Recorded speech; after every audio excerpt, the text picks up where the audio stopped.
We're a great power, much greater than people even understand. I think they found that out 2 weeks ago in Venezuela.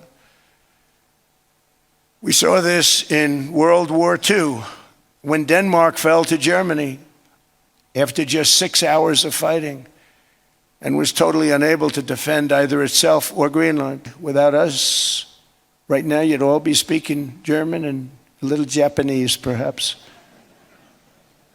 After the war, we gave Greenland back to Denmark. How stupid were we to do that? But we... Trump Europe को आंख दिखा रहे हैं। Trump NATO को अपने B-2 bomber से लेकर उन सीक्रेट हथियारों के बारे में बता रहे हैं जो दुनिया में किसी के भी पास नहीं है। और अगर उनकी बात नहीं मानी गई तो पूरे यूरोप को इसकी कीमत चुकानी पड़ेगी।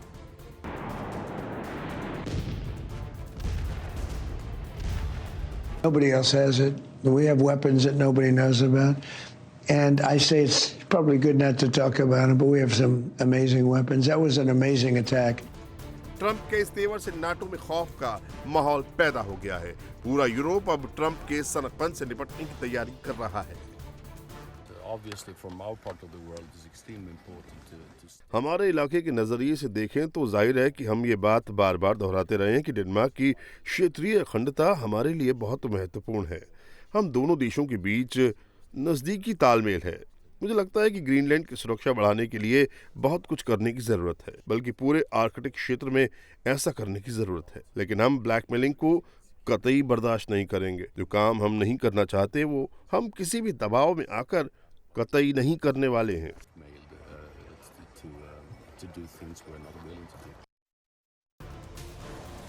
सवाल यह है कि क्या नाटो ट्रंप के खिलाफ युद्ध छेड़ेगा या उन्हें ग्रीनलैंड सौंपेगा। ट्रंप ने दावा किया कि उन्होंने ग्रीनलैंड को लेकर एक फ्यूचर डील का फ्रेमवर्क तैयार कर लिया है। ग्रीनलैंड को लेकर ट्रंप ने कौन सी डील की है? क्या डेनमार्क ट्रंप की डील पर मानेगा या ट्रंप के साथ युद्ध की ठानेगा?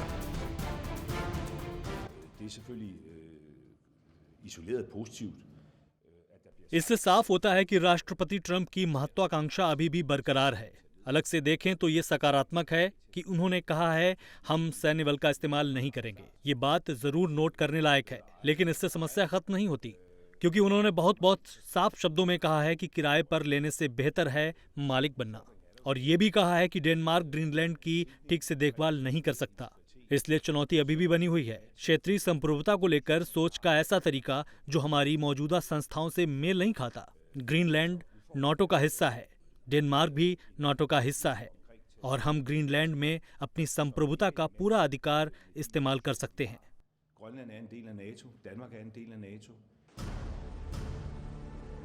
ट्रंप इस समय युद्ध मोड में है। एक बार जिस चीज की जिद पकड़ लेते हैं फिर वो उससे पीछे नहीं हटते।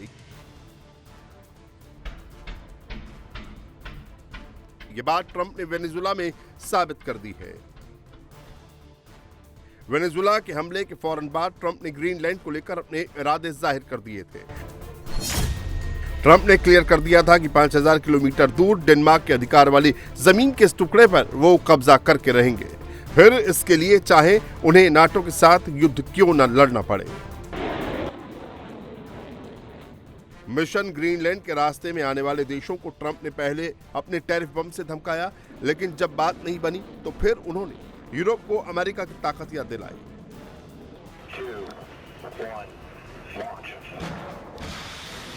ट्रंप ने टॉमहॉक मिसाइलों का पावर बताया।